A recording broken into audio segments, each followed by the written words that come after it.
We are live, ladies and gentlemen.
And welcome to the breakdown, X's and O's. And we're not talking hugs and kisses, ladies and gentlemen, live from Mobile, Alabama. I'm happy to be here, and it's exciting.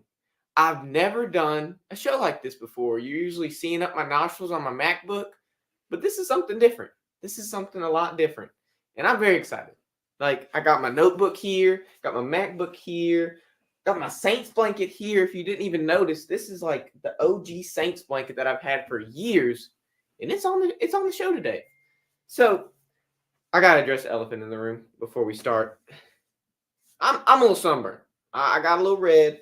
I was outside. I was doing all my stuff, recording everybody, and I'm just a little bit red. And you would think me being from the South is like, you really shouldn't get red.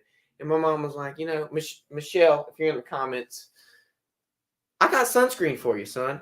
So you got to wear it. And sure enough, she forgot to give me that dang sunscreen. So I got a little burnt, but it's okay. It's okay.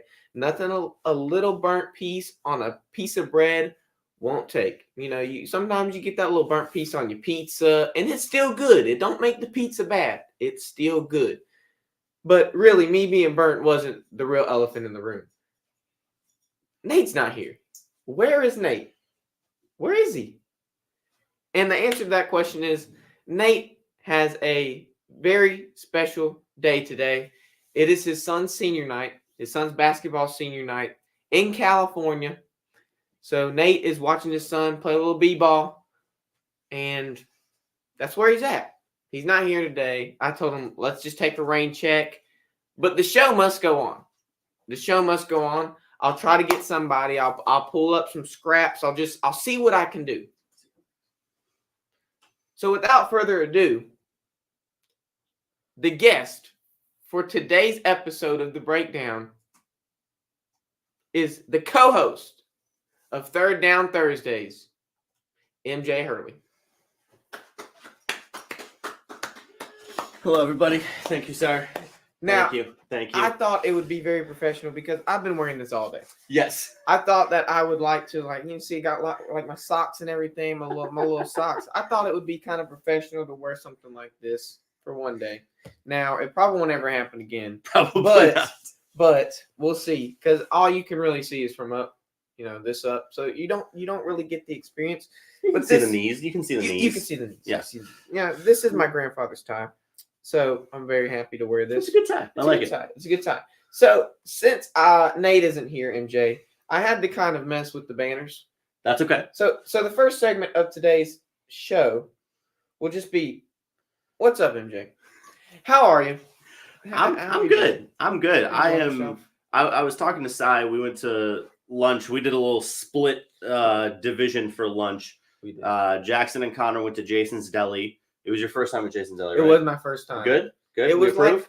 so if y'all, Southern folks out there, it was like if you took a McAllister's and a Dickey's barbecue pit and kind of put them together and put it on a lower level. Not that it was bad, but it just doesn't touch Dickey's or McAllister's. I can accept that. I prefer Jason's because of the free ice cream, but you didn't get the ice cream. I did. So that's. And sometimes can Dickey accept that. disappoints without the ice cream too. Yeah. But it's rare. It's It happens. Very rare. It happens. But I was talking to Sai because we were at lunch. We went to Culver's because we're both from the Midwest. So we saw one. We had to go. And this experience being at the Senior Bowl is so much better with you guys here. Now, it's not only easier to produce content because there's 4 of us. So, stuff like this would just not even be possible if you guys weren't here, obviously. But then, getting clips for the show, for the social media, doing player profiles. Like, right now we got stuff popping off on social media. Jackson's back there writing a player profile. We're doing a show. Sai's promoting everything. Like, this level of production, I just didn't think was possible a year ago. So I also happen to like you guys a little bit. A small bit. Just a little bit. And it's shots at us. It's very fun. Oh, for sure. Don't think he's just like nice to us. Oh no, not at all. Like I will roast them whenever it's applicable. But I will also sit here and say y'all are doing a fantastic job. And it's only the first day. And we're already doing the things we've done, getting retweets from Caleb Williams. Oh yeah. We're having a good time here, ladies and gentlemen. We're having a good time. We can talk about Caleb Williams later. Maybe. My opinion about Caleb Williams, I don't think he's going to be all that. Bruce is titling him as a generational talent, which is the word we use for somebody like Marvin Harrison Jr. Right. I don't categorize Caleb Williams to be a generational talent. I'm sorry. I don't put him in that category. I think part of it is quarterbacks are just getting better. And yes. So I think somebody like Caleb Williams, if you brought him in, 10 years ago before Andrew Luck, I think he would have been a generational talent. But like, you've gone from Brady, Rodgers, Mahomes, like we didn't have that type of quarterback talent years ago. That's why Brady and Manning were so amazing. I'm like, oh my gosh, there's 2 of them. And now there's 3 of them. You can't forget the third one. The third one? Okay. Because I respect you, I will hold my tongue on that one. Highest completion percentage in the game, highest completion percentage in the season. Oh no, he's done some incredible things. Goes on. That's just a couple of. I will give Brees credit. He had the same issue Rodgers had for a long time. Their defense was doo-doo for a long time. And he's trying to put up 30 plus points. Right. That's the same thing for Rodgers is he got one good defense and he won the Super Bowl. Yeah. So let me tell you, for those that don't know, I'm from Hattiesburg, Mississippi.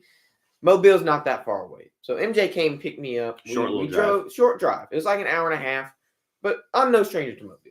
So I want to tell you a little story. Now, this is my first time at the Senior Bowl, but the last time I was at Mobile, it was something special. I had a little bit of a memory, and it was fun. Now, I have this man I call my Catholic grandfather, which I don't have any grandfathers left, hence why I have his tie now. Right. So I call him my Catholic grandfather. Shout out to you, Kevin, if you're watching. He probably doesn't watch it. He doesn't understand football, so he doesn't really watch it. But that's fine. That's his own ordeal. Yeah. Now, him and his family were like, hey, do you and your brother want to come to Mobile with us? And I had no idea what we were doing. It didn't strike me. I was like, okay, I'm fine, Okay. So I walk up and I have like these khaki shorts and a powerlifting school t-shirt that I wore. Yeah, you're ready for summer in Mobile. Yeah, I'm ready for summer because it's summertime. Everybody's wearing like dresses and ties and stuff. And I'm like, oh my gosh, I'm about to come out with this family. I have a powerlifting t-shirt on and some khaki shorts. I am underdressed. I was going to say, I feel like that's one of your biggest fears in life is being underdressed. Now, right now, I have been overdressed my whole life. I used to go to my scholarship brunches and stuff, and people would be wearing like athletic shorts. I would be in like Jordans, like my nice Jordans and the suit and tie. So I don't underdress. Yeah. When it's appropriate, Of course, I'm not going to wear a suit and tie to something that's to go play pick a basketball game. Yeah. Whatever. So last time I was in Mobile, we go to this. It was eventually a murder mystery cruise. Okay. What I found out we were going to. And we walk in there, and it's special. We're taking like our pictures in front of the water and stuff, and these people are like telling us all these stories, and the acting is improv. It's all improv, Okay. which is almost what struck me. Like they made this whole story up As they went. So they're like, hey, do we need any volunteers? And so me being me, I was thinking about it. I was like, you know what? I didn't come here to kind of show off or anything. So I thought about it. Yeah. And I was like, actually, I'm going to do it. I'm going to do it. I'm going to put my name in the hat, and we're going to see what happens. Did you know exactly what you were volunteering for when you put your name? I knew I was volunteering to be a part of the show. I didn't know what my part was. Okay. So I go in there, and I have two other people with me. It's this younger kid and this older woman, and they're like, you have to sing your favorite song, but also act as your favorite cowboy. Okay. And so I was just sitting there, and I was like, okay, I'm scratching my head, whatever. And they were like, you're gonna go first. Point at me. You're gonna go first. And Yay. I was like, I guess I'm going first. And in my mind, I'm like, okay, I'm about to set the standard. Yep. This is what's going to be set for not only for this show, but in my mind, the whole for cruise. the rest of their cruise, for the rest of their shows. Y'all better watch this. Yes. Yep. You better watch what Connor D is about to come on this show. We're about to do some stuff. So I go on there, and I'm like singing, and I know you know this song, MJ. Yeah. Farmer's Daughter by Rodney Atkins is my all-time favorite song. And I did see him in Starkville. He came to Starkville, and it was one of the greatest. Oh my gosh, I loved it. And it was free. The best part about it is like freaking Dickies and Jason Deli's ice cream. It's free. And I know we all like free. So Amen. I go there, and I'm like, bet. I'm singing Rodney Atkins, Farmer's Daughter. I'm acting like Jason the Kid and like shooting out my guns and blowing them out. And I'm like, well, I heard you needed some help on the farm. Somebody with a truck and two strong arms. Like, I'm just going out singing. And then I set the tone. Everybody's like yelling at me and all this stuff. And these other people go up, and this guy sings like some party song, the younger kid. And this woman's like, I'm not doing it. I'm Helen Keller. She said, I'm Helen Keller. I'm blind. I'm deaf. I'm mute. I can't do it. So I said, okay, I got the part. What's funny about it is they felt bad for the kid. They were like, okay, you're going to be like his assistant.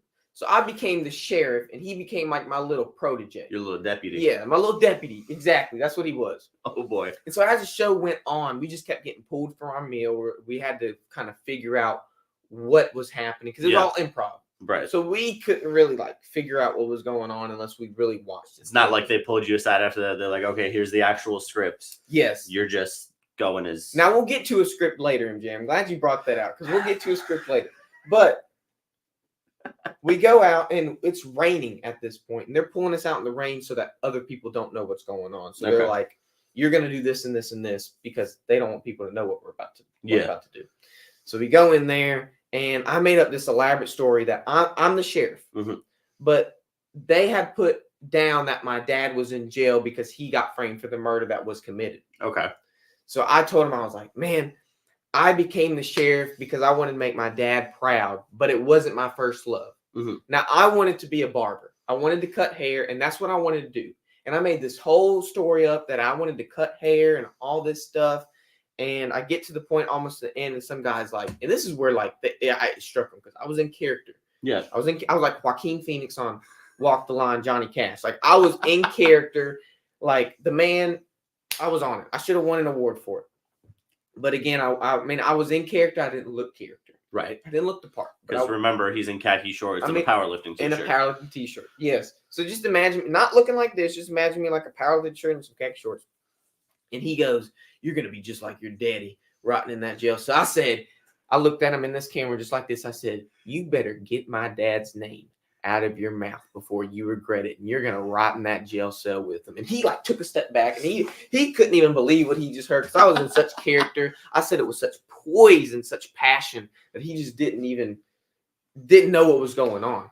So at the end, I was like, we had to pick who the person was. We had 3 options. I didn't get it right. Now, of course, I was like, because I didn't get it right, I was like, the sheriff wasn't my first love. It was because I always wanted to be a barber Mhm. anyways. So my mind wasn't 100% in what I was doing. But if I was a barber, I would have been the best dang barber you would have ever seen. Getting all speaking of barber, we did get our haircuts, me and Oh yeah. Get a Oh little yeah. We taper look face. good. We look good. Sorry. I'm almost like borderline ADHD. Apologize. Borderline? So- we both are. What you talking about? So we get to the end, and man, I was up there playing the part for hours. It had to be 2 or 3 hours. Oh my gosh.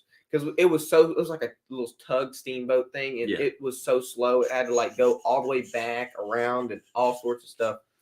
How much time we got left? Okay, we're got good. plenty of We're time. good on time. Yeah. So at the end, I had to take a little whiz. I got in the bathroom, and I was thinking to myself, I'm gonna talk to him when I get out. I'm just gonna, I'm gonna see what happens. Mhm. But actually, at the end of the show, this old, like wrinkly Hispanic lady came up to me, and I had all these people coming to me like, "Oh my gosh, you did such a good job. Yeah. Were you a part of this? Like, were you a part of the cast?" And I was like, "No, I was just a random volunteer." They asked me like where I was from. I told them I was from Hattiesburg. I worked at Chick-fil-A. And this old, wrinkly Hispanic lady, almost resembling, if you've seen Coco, the grandmother on Coco, she comes up to me with a green slip of paper in her hand that resembled a $2 bill. It was a $2 bill in her hand, and she came to me and said, "Lucky $2 bill," and handed me it. And now I have that $2 bill in a special spot in my room because it is lucky. I had an old Hispanic lady I've never met in my life come give me a $2 bill. Okay. So it's got to be lucky. I mean, it's there for something. Yeah. It's like a lucky rabbit's foot. So I go out the bathroom, and instead of me approaching them, they were all around the bathroom, almost like a SWAT formation, ready to talk to me.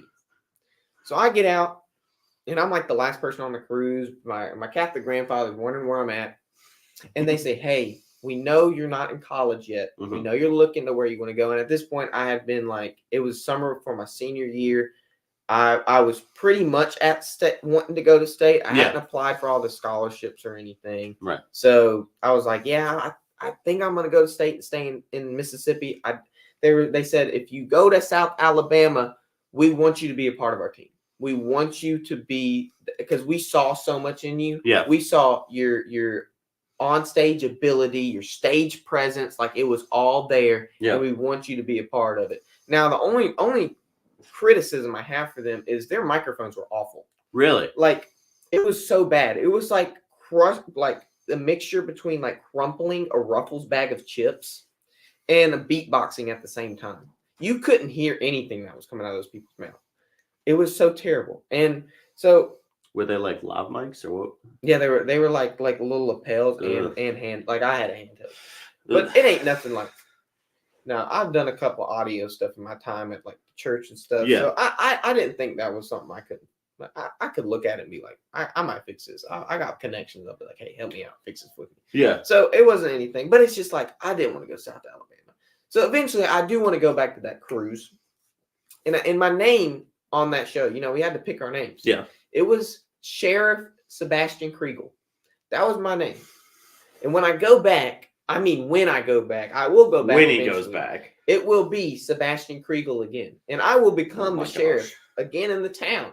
And I will solve the mystery. I'm inspired. Yes, I will solve the mystery and not lose like I did the first time. But don't you know who did it? It's improv. No, it's improv. Every show is improv. So they just improv. They you failed. That's improv crazy. the ending. They improv. Yeah, they improv everything. They purposely made you fail. Yes. That's wild. They improv everything. You're like, I figured it out. And they go, haha, you didn't. No, you didn't. You really didn't. Take that. Yes, you really didn't. Oh. That's fantastic. My Catholic grandfather's here. Hey, Kevin. Oh, look at that. There we go. He's here. One of the stars of the show. That's so sweet. Love that. I just finished telling him the whole murder mystery cruise story. But, I had to change some of the manners. Mm-hmm. They're not what they used to be because they're all Nate puns. Right, and we're not getting messy with Nate Nessie. We're not getting messy with Nate Nessie tonight. Which is sad. But we have something better when we get there. Okay. Now, our first segment of the show is actually called The Devastating News. Devastating News with a little explosion. Now, let's talk championship weekend, MJ. Yep. Oh, it's not. Okay. Let's talk championship weekend. I hope that's not still going. I feel like honestly, I'm Jimmy Fallon right now, Okay. and it's very inspiring. It's very, very inspiring. So Why? Because you're like sitting next to your guest? Is yeah, that... I'm like sitting next to my guest. No, that's it's fair. very That's inspiring. fair. Like, What would and be then even he more wears a inspiring is suit. if Sai can turn that light just a little bit. You know what I'm saying? Yeah. 'Cause it's a little. Don't It's a little. hit the camera though Yeah, when you walk over. just be careful. Just be careful, buddy. Okay, yeah, turn that light just a little bit. Because MJ's a little bit more. a little bit too red There for we his go. liking. There we go. So I had to come up with all these different banner names because Uh-huh. you know I for Nate's they were all like nice and punny and all sorts Right. of stuff. So I had to do it. Michael Dean was in his bag. Okay, we're not talking about Michael Dean. We're talking about championship weekend. Yes. Now let me show off my socks. Put my suit on. You know this is what Jimmy Fallon likes to do. Yep. Kind of cross his legs and stuff. So I'm gonna pull some Jimmy Fallon. I got my notebook. NFL scripted, MJ. I'm gonna tell you that. Let's talk about championship weekend. Now I did guess it was gonna be what I say, Ravens Chiefs. Yes, Yeah. I did. But you said Ravens. no 49ers. 49ers. Yeah. But I said that prior in the last week's rant segment, getting messy with Nate Nessie, I said that the Ravens Chiefs game was going to be a toss up.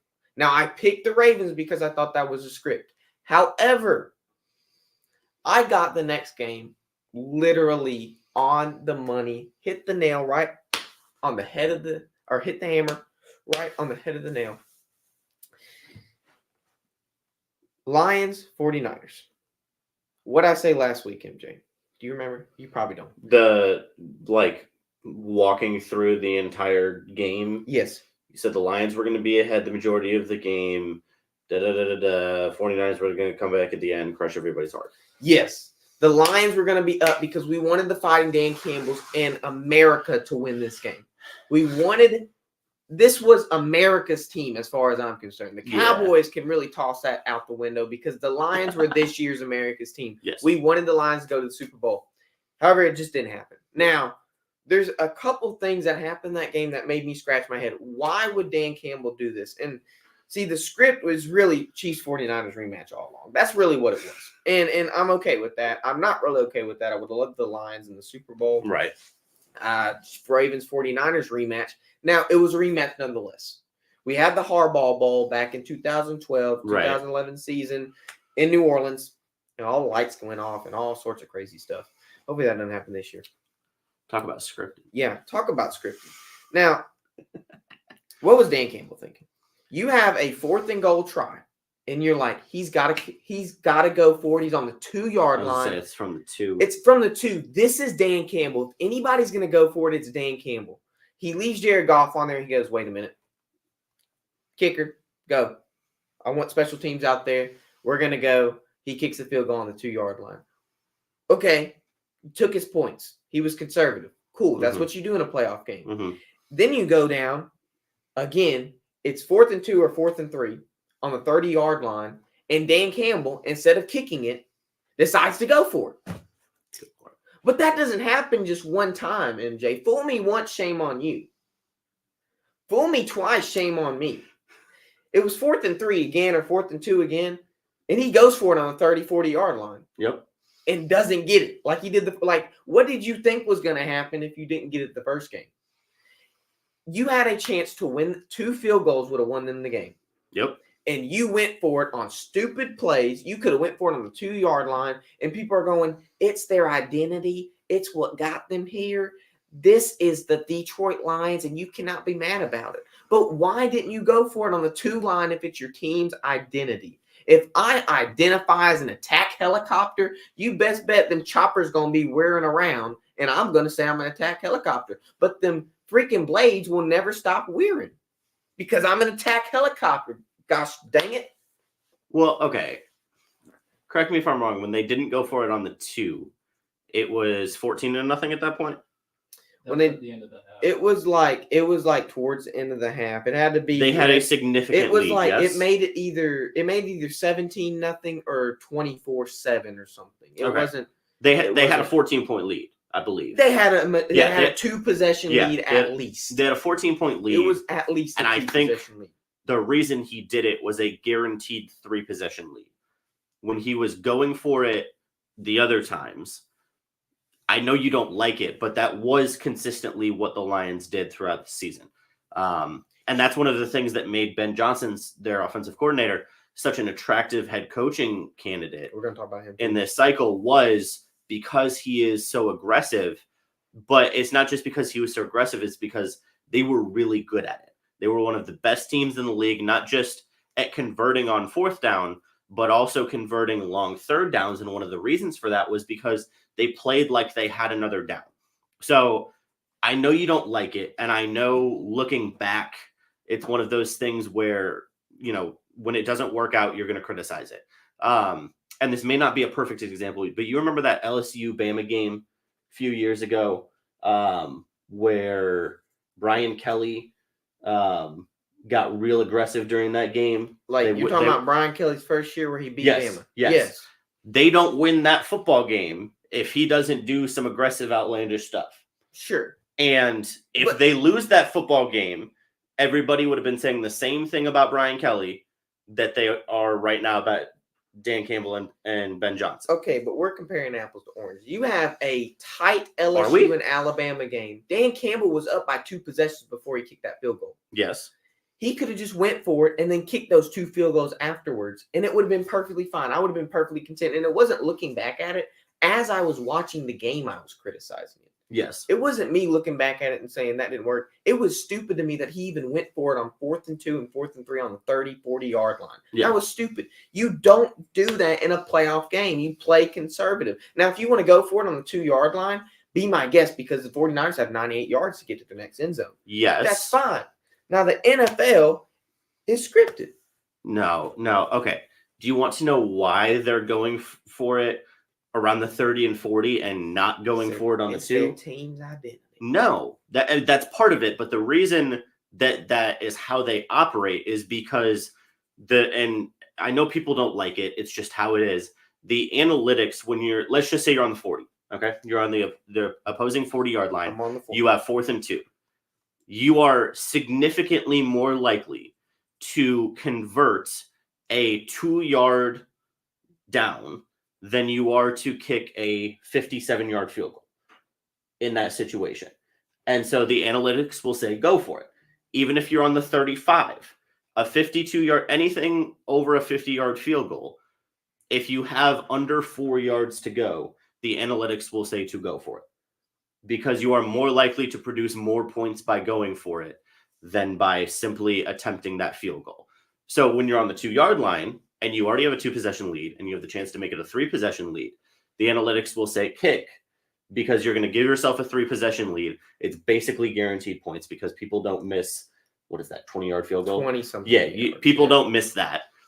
And then you have a 3-possession lead, and it makes it significantly more difficult. Now, I'm not saying they shouldn't have attempted at least one of those field goals in the second half. It definitely was a mistake. Even Nate said that in our group chat that night, said Dan Campbell was way too aggressive. Yeah, he did. And part of it is, I don't think, and you can correct me if I'm wrong, I don't think the Lions normally have that many 4th and short opportunities in a game like that, because it's not normally, it's not normally like a tight playoff game like that where there's a bunch of 4th and 2, 4th and 3 at the opposing 30 and 40. Most of the time the Lions were just rolling through people. So it was like maybe once a game type thing. So I think that they did really believe that was their identity, and it just kind of got magnified more than it normally would in a regular season game because it was a playoff game because of the circumstances.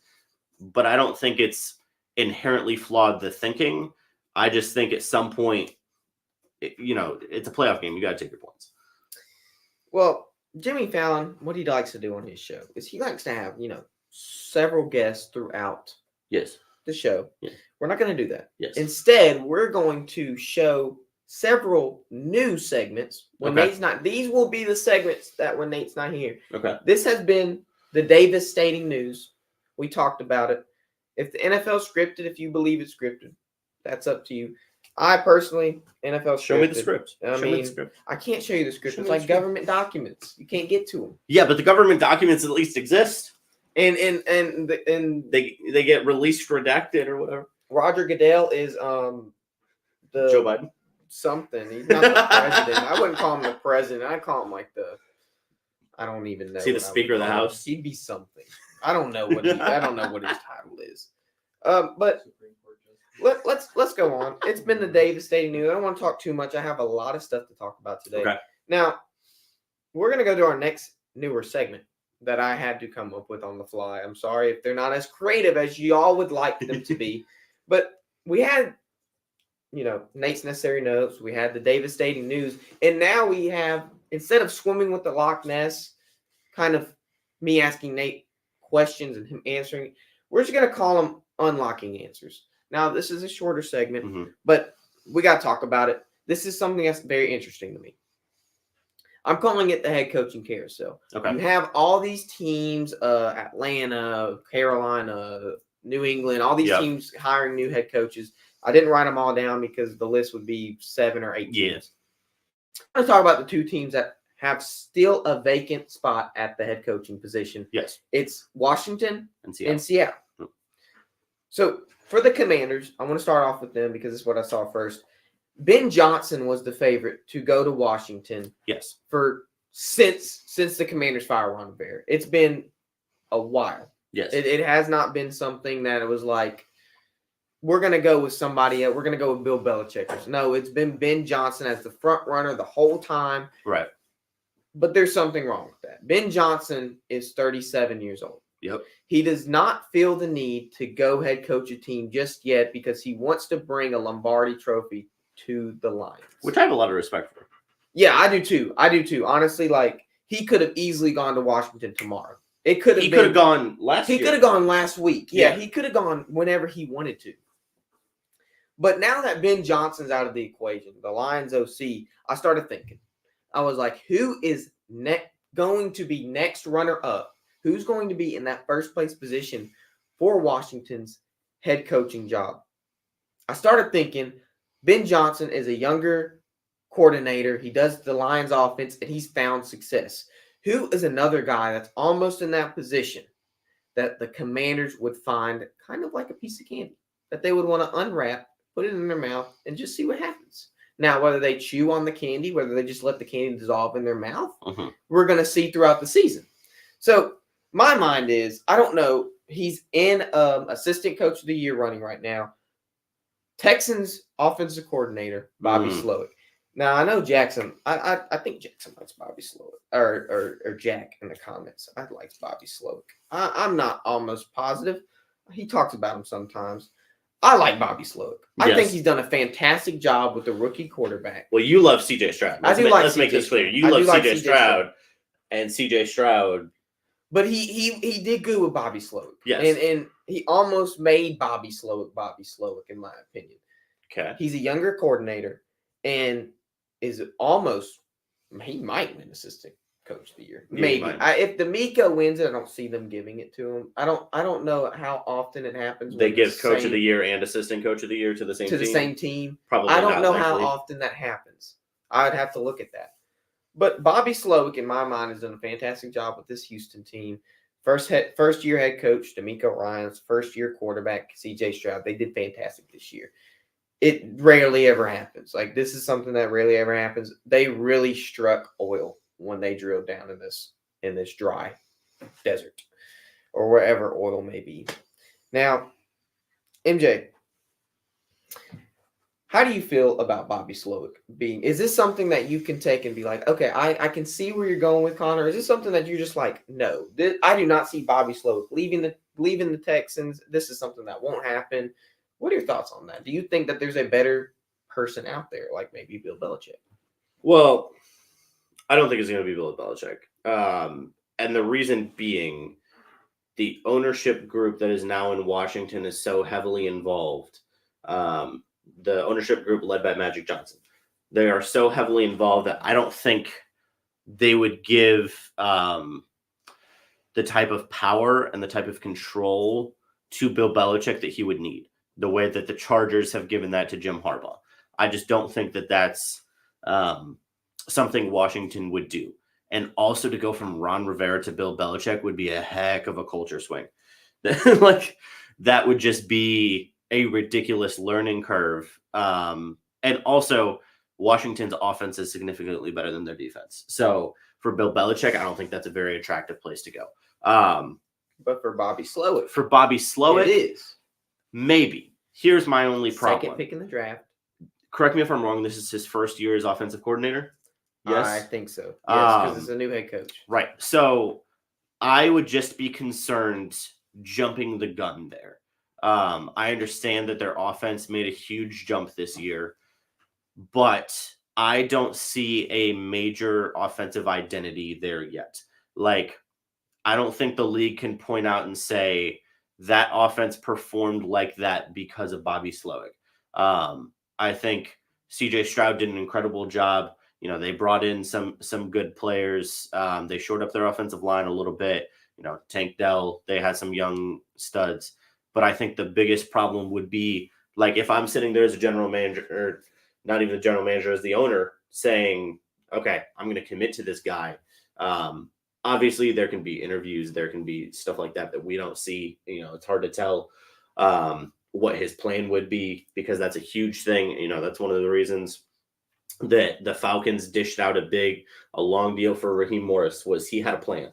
And they trusted him because they had him in the building before. You know, he said, hey, here's my 5-year plan.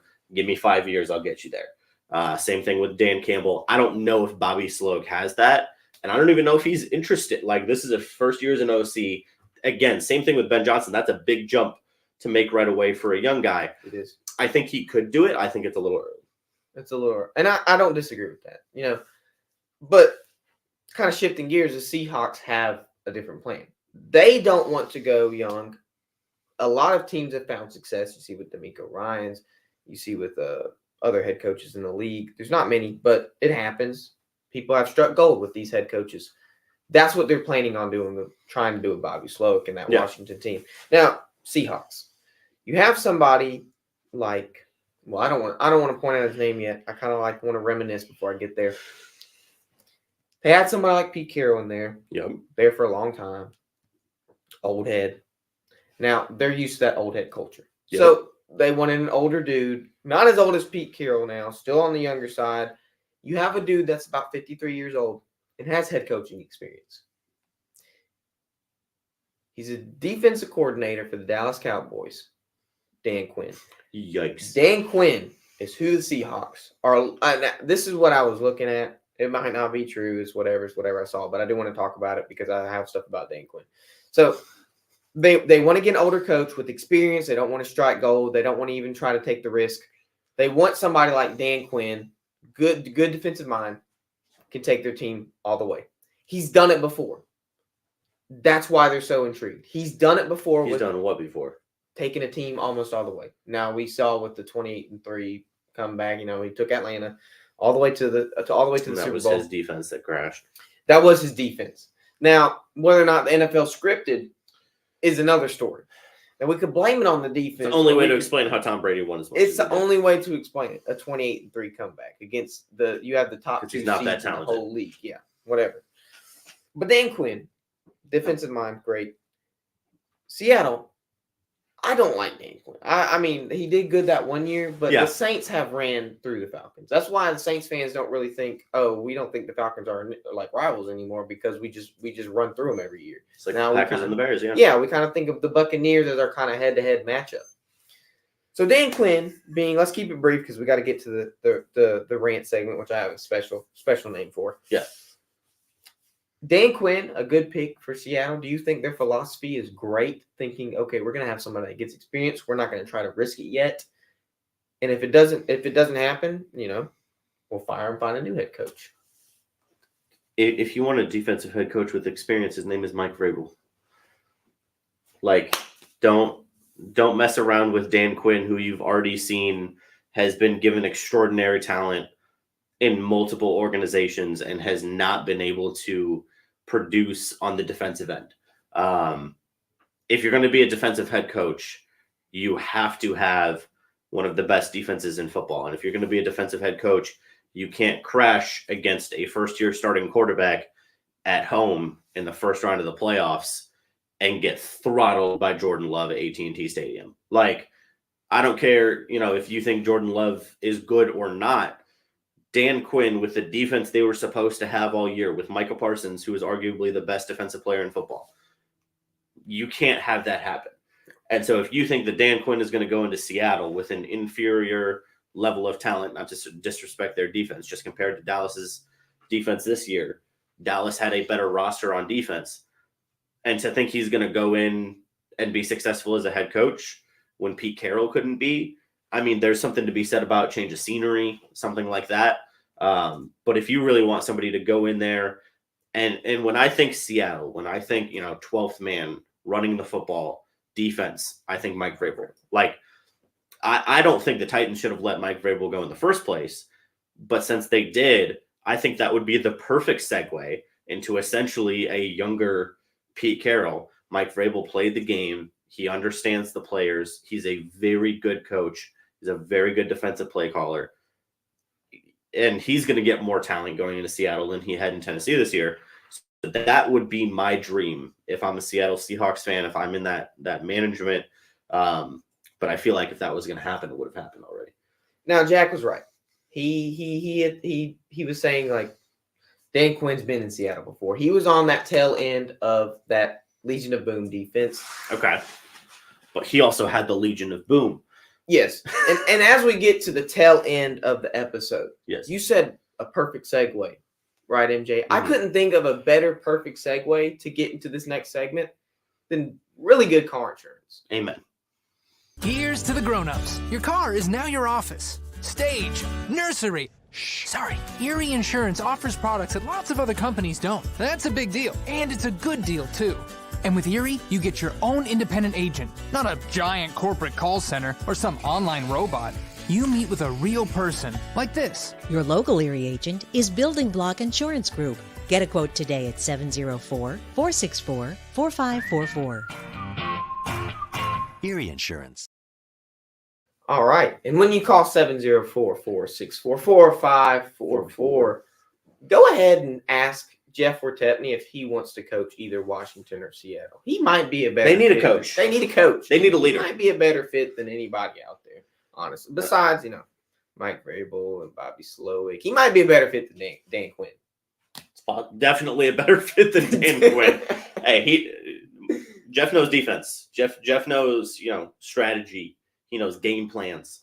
Oh, he can. Dan Quinn don't know none. He's got the perfect little Michael Jordan rookie play at the end of the ACC championship where you're not going to give it to your star player, but you're going to give it to the rookie Michael Jordan to hit that last shot and win it all.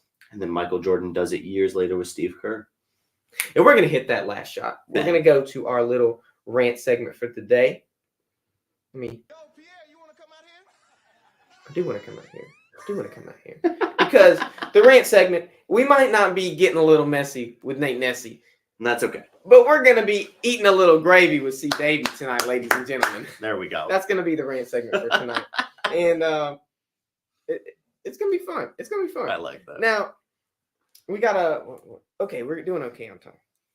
And I will be doing the prayer segment tonight. I'm very excited. So, as we talk about eating a little gravy with C. Davey, let's go into kind of what our lives have been the past couple of days. Mm-hmm. We go through Mobile. First Senior Bowl experience.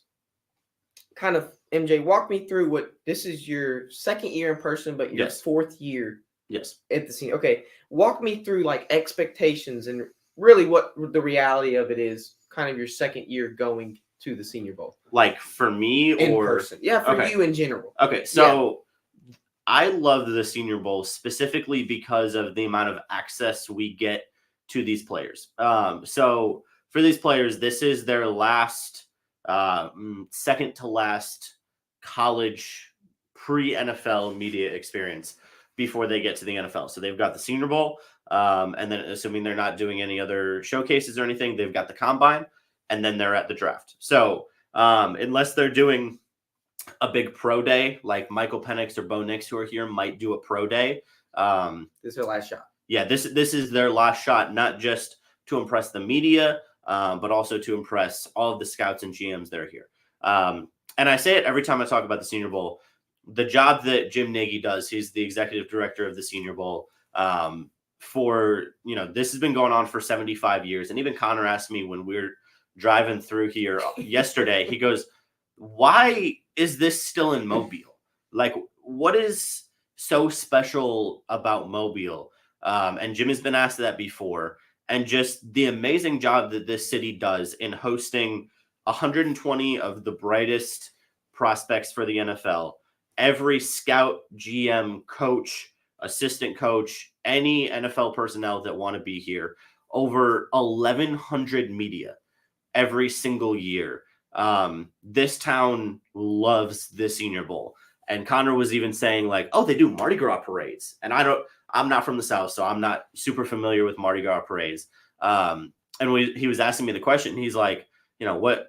And I said, this is their event. And he goes, the Mardi Gras parades? And I was like, no, the Senior Bowl. Like, even for a town in the South like Mobile, who I'm sure goes crazy for Mardi Gras, they will sell out Hancock Whitney Stadium on Saturday for the Senior Bowl.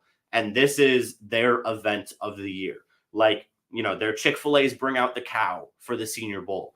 The kids come who don't even watch football. Like, you see when we sit there as media, half of the stadium is NFL personnel. The other half is media and fans. And Jim Nagy purposefully keeps the Senior Bowl practices open to the public. So even if you don't have a credential, even if you are just a dad coming with your son, you can come sit in the stands and you can watch the Senior Bowl practices. Now, you can't get on the field and talk to the players, but you can sit there every day for both practices, 6 hours in the day, and watch all of that. And so I think the access it gives, not just to us as media, but to fans and the tradition that it holds in this town. And even, it's nostalgic for me because I believe my grandfather was stationed in Mobile during the first Senior Bowl. And so, yes, absolutely. He was in the Air Force. And so he was here in Mobile during the first Senior Bowl. And they were able to, take a break from the war, come watch the Senior Bowl. And so it's just, the tradition that this place has had.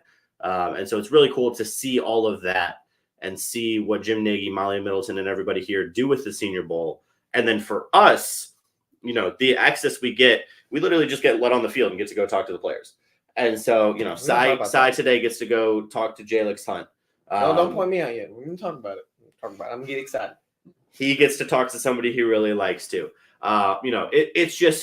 It's my favorite week of the year. The Combine's really cool too.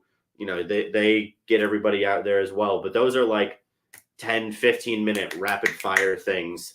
And it's not as personal as it is in Mobile. Like, we joke about Southern hospitality all the time. Yeah. Like, it really feels like that when you're down here as a media member, especially not being from the South. It's like, all right, I feel like I'm just at home talking to these players. It's really fun. And we do get a media day, so it doesn't become a little bit more personal, but we get a little bit more time with these guys. But yeah. I like to make it a little more personal, especially with the guys that I like to do. But before I get into that, I like how you put it. You don't even have to like football. Yeah. If you live in Mobile, you do this because this is Mobile's biggest event. This is the pride and joy of Mobile, Alabama every year. Now, we have something called Hub Fest back in Hattiesburg. I don't know if you've ever been to it when you lived in Hattiesburg. No, I heard about it, but I didn't go. It's very, very unique and very fun. It's more of like an art type showing. People will bring out food that you've never had before, like art, like paintings, all this jewelry and all sorts of stuff. Now, I'm not ever going to buy any of the art there, but it's cool to go and hang out and look at the stuff. Now, like you said, I might have not been big into art or jewelry or any other stuff, but I still went because it was a big Hattiesburg event. Yep. And I'm a very big Hattiesburg supporter. Yep. And it's with these kids like, hey, you want to go to the Senior Bowl? Dad, I don't know what the Senior Bowl is, but count me in. Yep. Because you're going, and it's in Mobile, and it's not far from home. It's only a 10-minute drive. Let's go. Let's freaking go. If something goes to New Orleans, an hour and a half away, and it's big, I'm still going to drive an hour and a half to New Orleans to watch it. I've been to WrestleMania twice. Yeah. I'm going to go to dang WrestleMania if it's in New Orleans. Shout out to Mama D in the comments for taking me to New Orleans those 2 times. Oh, Nate, we miss you too. We miss you too, Nate. I love you, Nate. We love you. I love you, Nate. Miss you. But I want to talk about a couple guys that I wanted to interview that I might have gotten the chance to, and I might have not gotten the chance to. Now, I was on Twitter like a dog the first couple hours of the thing, and then I got really hangry and tired, and I was like, I can't even concentrate enough to be on my phone. my eyes are. He going wanted like his everywhere Arby's. still. I wanted my Arby's. You know, it's kind of like Hattiesburg. They have like an Arby's with like 2 Arby's within 10 miles of each other, which is pretty good. You know, if one Arby's doesn't cut it for you, you can go to the other one. Oh, there Now- are 2 in Hattiesburg. There used to be a lot in Hattiesburg. There's one on 98. There was Right. one on 49. I think it shut down. Oh, I'm really? almost positive. it Like shut down. like up by the highway. Yeah, on the highway, like towards interesting. right by the McDonald's on 49. Oh, okay. So there were 2 Arby's within 10 miles of each other in Hattiesburg. But I like me some Arby's. We're gonna get Arby's. We might film a mukbang. We did film a mukbang last night. It was fun. It was my idea. I wanted to film a mukbang. If y'all are interested in watching me and Cy ramble on in a mukbang video, It'll be up tomorrow. it'll be up tomorrow morning. So we have a national team, we have an American team. Yep. You're predominantly your SEC players, your Southern players are usually on your American team, and your national team is like everybody, like the Pac-12 players, which is what we saw today. The offense of the national team, stellar. The defense of the American team, probably even more stellar. Like when the defense of the American team was playing that American team's offense, they got nothing. It was so bad. Like you would think the SEC is something. That defensive line, and it was people that were like second strings on their team too. It wasn't even like some of them weren't even because you have people that are 1st round draft picks that don't really need to go to the Senior Bowl. Right. So they're like, I'm gonna sit at home and enjoy it from the TV. Yeah. So you have these dudes that are like 300 something pounds sitting there getting down their 3-point stance on the line, and they're just blazing it. And they could not run the ball to save their life. Now, you have somebody on the national team, and Christian McCaffrey's younger brother. I tweeted a thing. I saw him catch a punt, taking reps, whatever. I wanted to interview him. Yeah. Because I thought it was cool to have kind of your bigger, older brother in the NFL. Your dad was in the NFL, whatever. Yep. Well, they had this thing where you had to stay behind 30-yard line and wait for them to come. Like, I couldn't go up to him and be like, yo, what's up, Luke? Whatever, which I could do that. You know, I could do that if I really wanted to.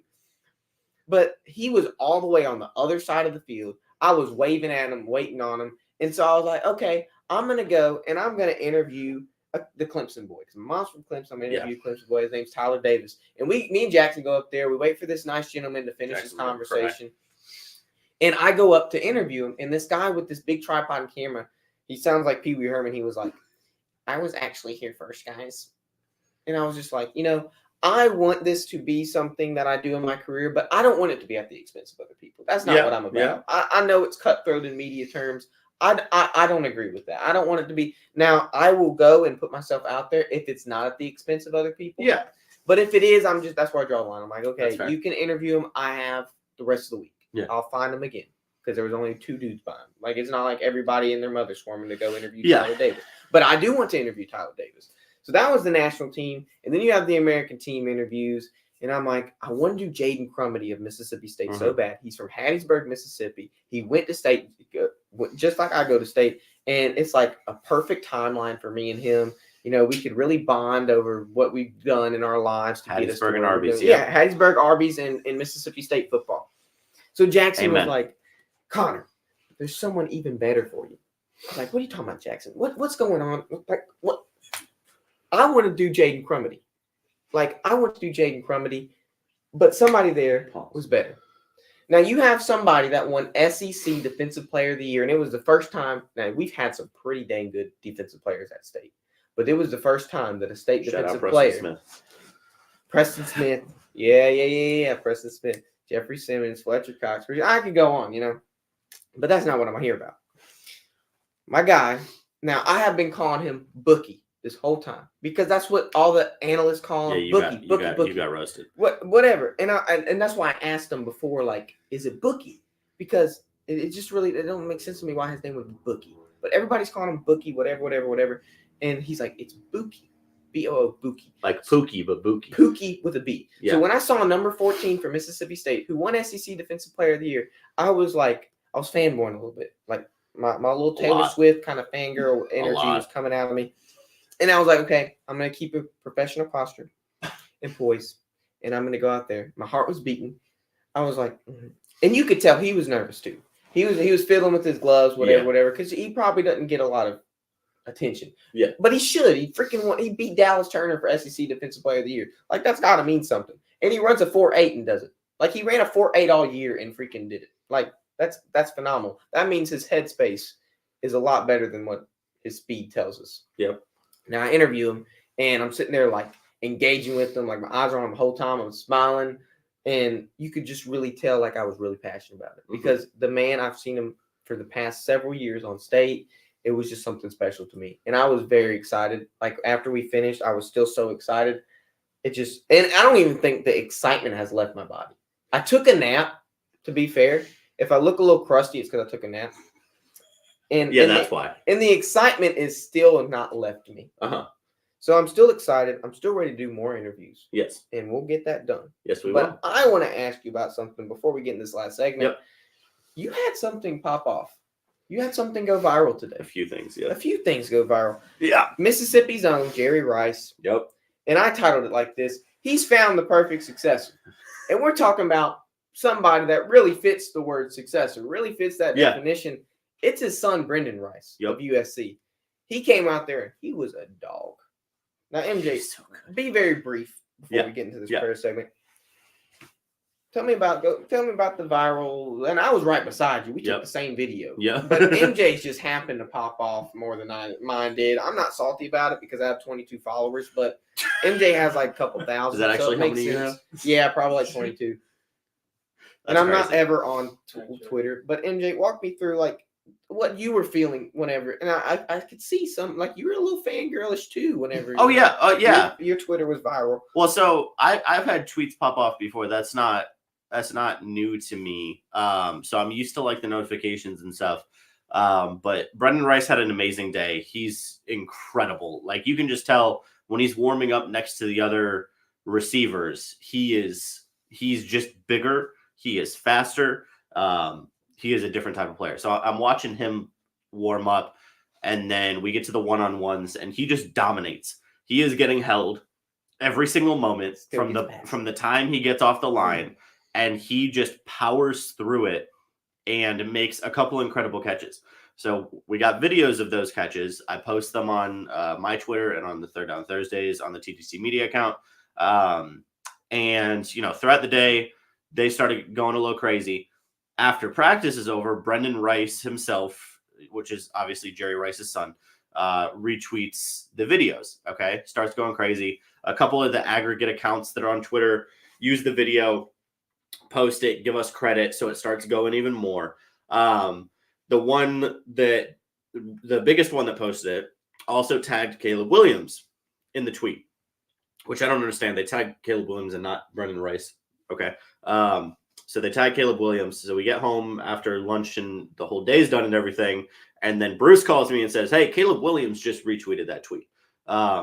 So I think, and this was as of a couple hours ago, I haven't even updated the numbers. As of a couple hours ago, from yesterday morning until now, we've already had 1.75 million views on everything on all of our accounts since Monday morning.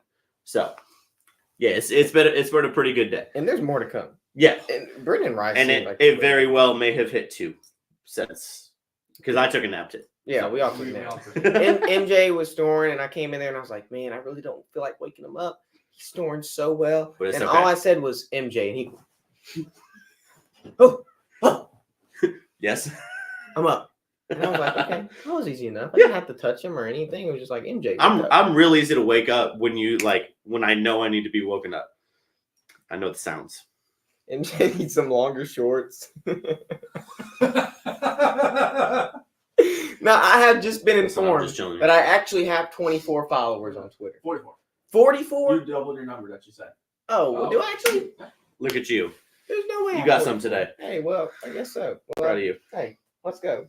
Well, hey, as he said himself, the quarterbacks were quarterbacking today. The quarterbacks were indeed quarterbacking. If you haven't found my Twitter, go ahead and follow it. C_Dave2004. Kind of a skimpy shout out, but I'm going to do it anyway. Proud of you. Just like MJ Shorts. Yeah, a little skimpy. It's okay. When in Mobile, just But let me set the tone actually, because I'm not going to be able to hear it, but it'll be okay. Really? It'll be okay. He can turn it up on his. Nah, because I don't want it to microphone pick it up. But it's fine. It's fine. As long as everybody else hears it, it's fine. As long as they set the tone. Now, MJ, I know you know this. Yes. Nate came to me when we started the show and was like, hey, you're going to buy everything you me for talking. You are my favorite artist. It's almost like your favorite singer. You're going to like whatever at least me. Yep. I'm going to like whatever my favorite singer produces. Yes. Like I'm a big country guy. Cody Johnson came out with a new album a couple months ago. Yep. I will see him in a couple months. I'm so excited. But his new album, I liked every one of his songs. Like I didn't think there was a bad song. And there will be people that will be like, okay, I don't like that song as much as you do. Yeah, that's fine. But it's my favorite artist. Yeah. So Nate was like, hey, I'm going to treat you like that. You're going to be my favorite artist. I'm going to buy every painting you paint. Mm-hmm. Which is perfect. But I have one request.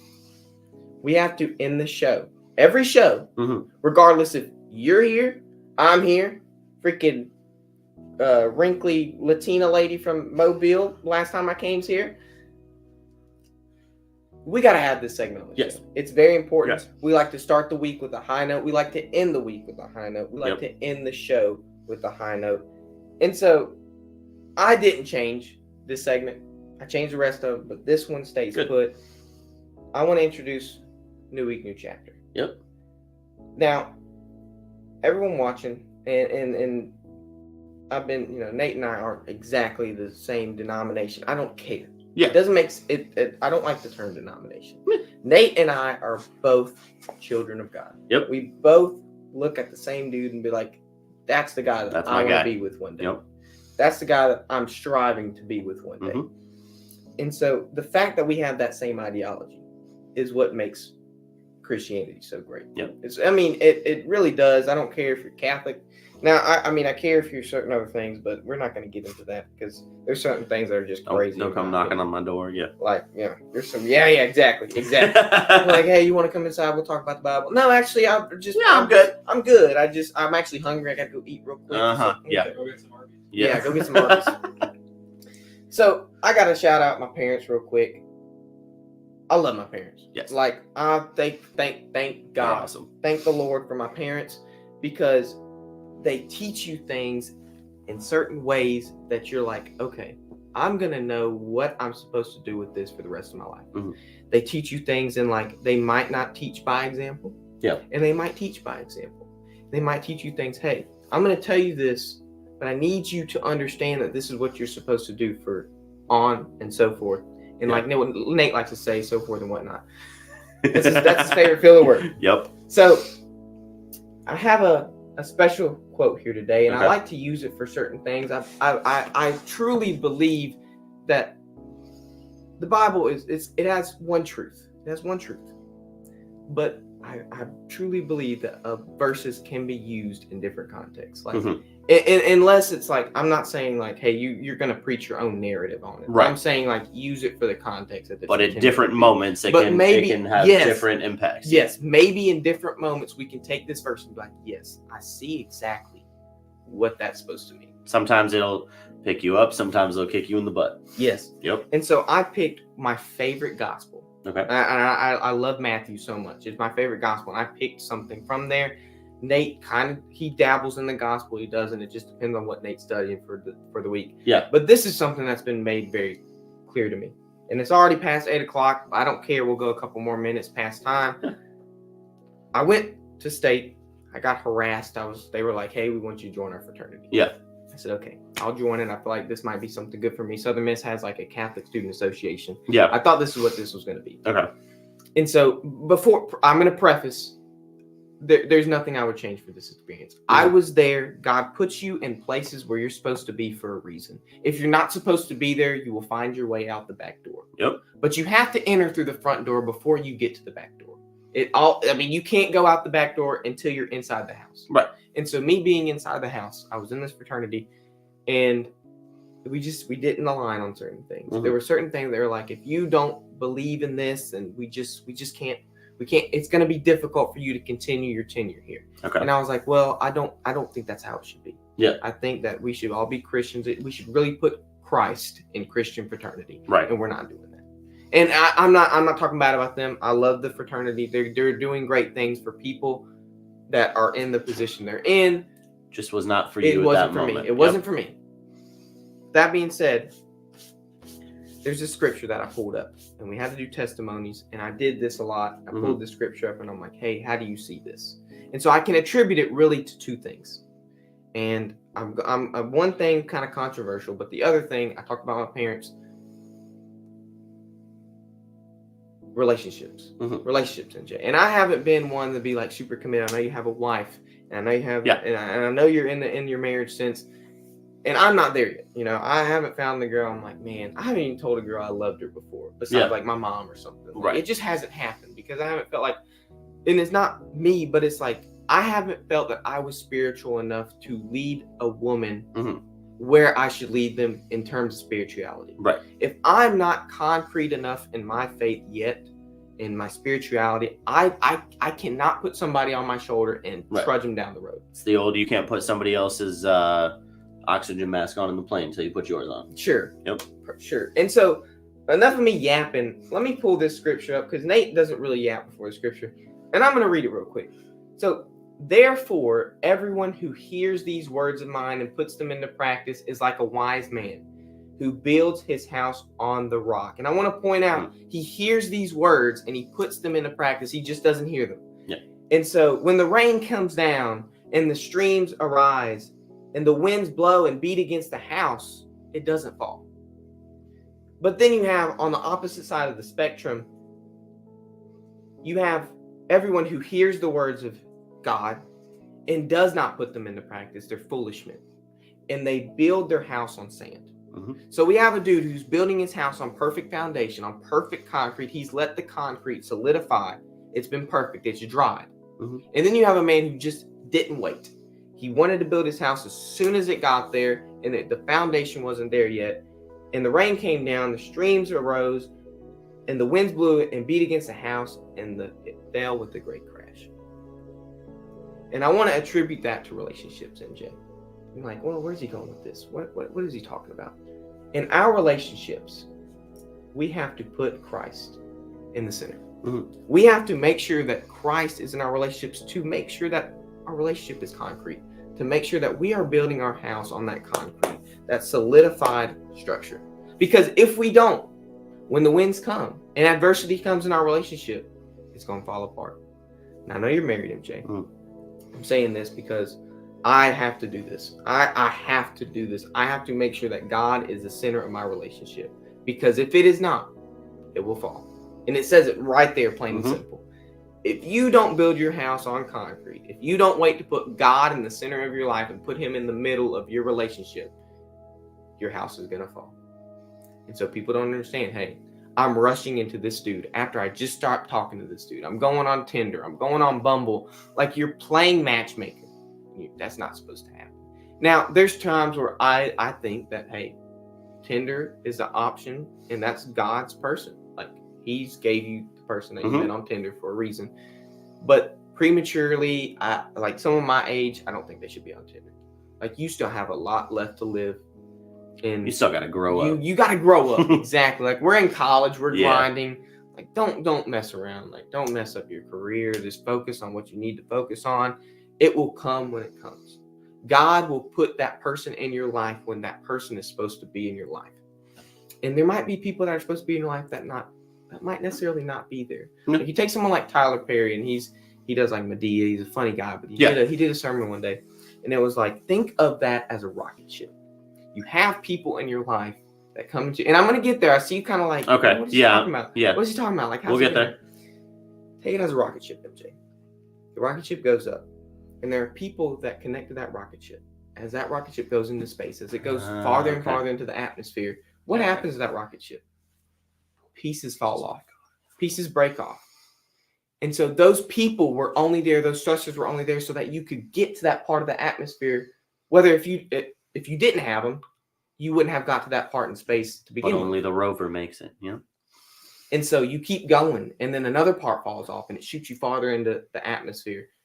And you keep going until you're left with that one piece that's supposed to stay there. Yep.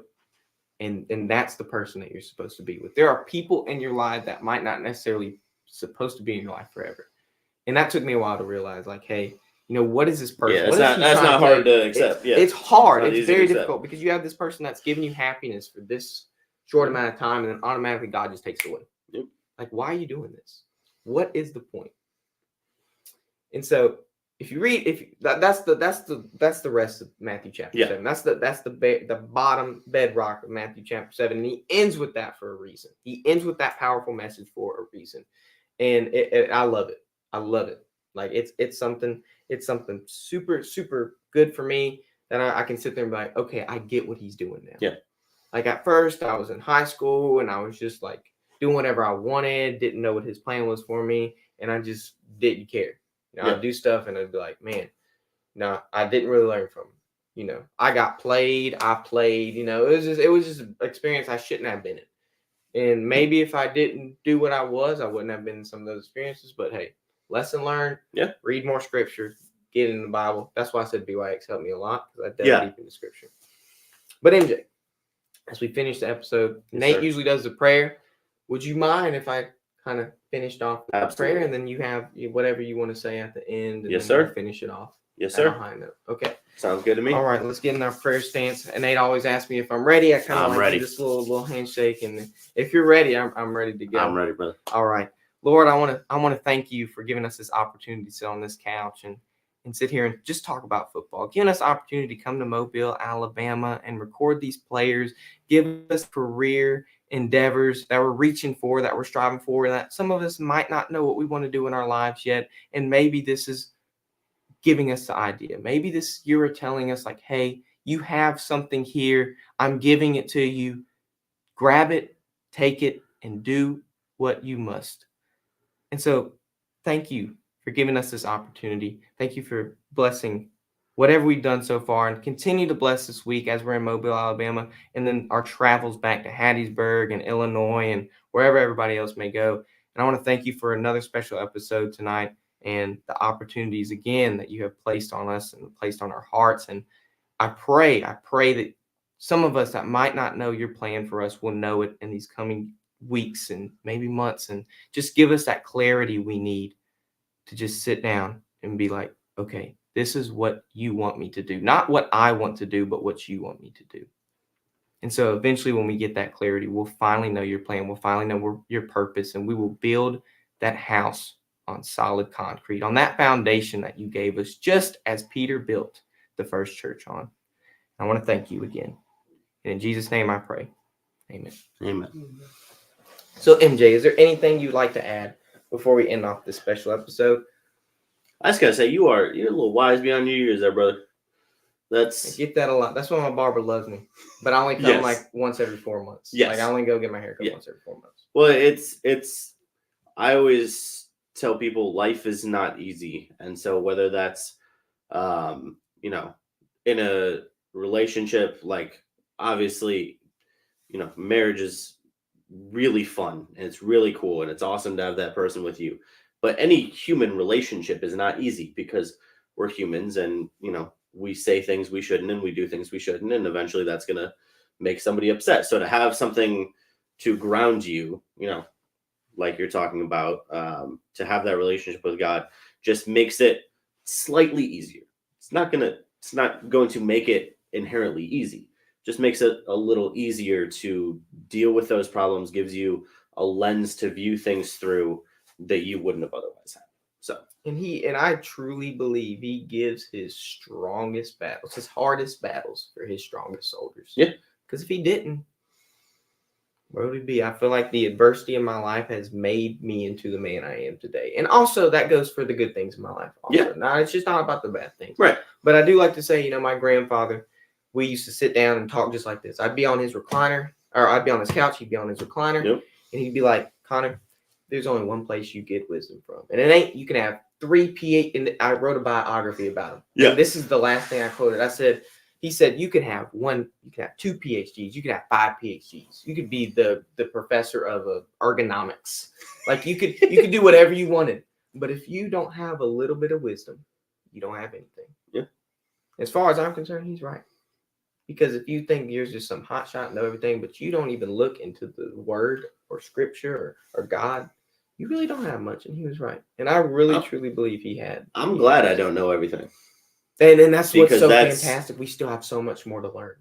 And we still have so much more to learn. I don't want that burden. Like, I always say when people are judgmental or anything like that, that's not my job, and I don't want it to be my job. because that's too much work. That's too much burden. I just want to love on the people around me, and I'll roast you sometimes. But, Yeah, that's fine. but I can take it. But yeah, But I want to thank everybody for coming out and watching Yes. this day. It was actually I kind of like this setup. I do too. Feeling This like is Jimmy fun. Fallon and This is like fun. with the tie and stuff and like super professional. It feels really fun. Like Yeah. to play kind of like Jimmy Fallon. And I know it's recorded. Imagine so- being able to do this every week. Yeah, imagine if I could do like let me just move that lane real quick with Nate and let's just have this kind Yep. of setup. Yeah. We you, will You all get- moved to Dallas. Come on now. Hey, my sister lives in Come on Dallas, now. so I'll be there eventually. I'll Yeah. be there eventually. But Nate and I need to have a live show because us in person would go Electric. It would go so Oh, yeah. crazy. Like if you smell what the Rock is Oh cooking. boy. Speaking of WWE, I was gonna point out like Ric Flair drip. That's what I was gonna point out. Okay. I got the Ric Flair You drip. Now, feeling good about I'm yourself? feeling good about myself. Now Good. I was the one You need a thing I'm watch. missing is a watch, and I had it. I had it, MJ. Toss it on. This way. I don't know if it'll fit you. Okay. It might It not might be a fit. little big for you. It might be a little big, but here I'll do it just like this. Ice on my vein. I got it. Oh, ice on my neck. I don't have a thing either. But I appreciate you, MJ. Yeah. That's the one thing I'm missing, and I forgot my watch. I had it on the table to okay. grab, and I just forgot it. It's okay. But hey, I want to thank everybody for watching this video. We've gone over just a little bit more than we should have, but it's okay. A little bit more breakdown to end your day is not the worst thing in the world. We're going to be back Absolutely. next week. We're going to be back the week after that. Because even though we're in Mobile, Alabama, we're not missing the greatest show on Tuesday night. And even though Jimmy Facts. Fallon comes on Tuesday night, I'm going to be your new Jimmy Fallon. And as TDT Media said earlier, Hemi Fallon. I'm going to be Hemi Fallon for you guys. I'm going to be Hemi freaking Fallon. So Oh, come my back for gosh. these next couple of weeks because the breakdown, you might leave us, but we're not leaving you. And so come back next week. And that's all I got to say. MJ, if you want to end off anything, you're more than welcome to. But other than that, I'm good. I'm ready to end the show. Hey, Thank you for having me, bro. we're live from Mobile, Alabama. I'll be back in Starkville, and it'll be in Atlanta. And we'll catch you then. It's been the breakdown, guys. Peace. Adios.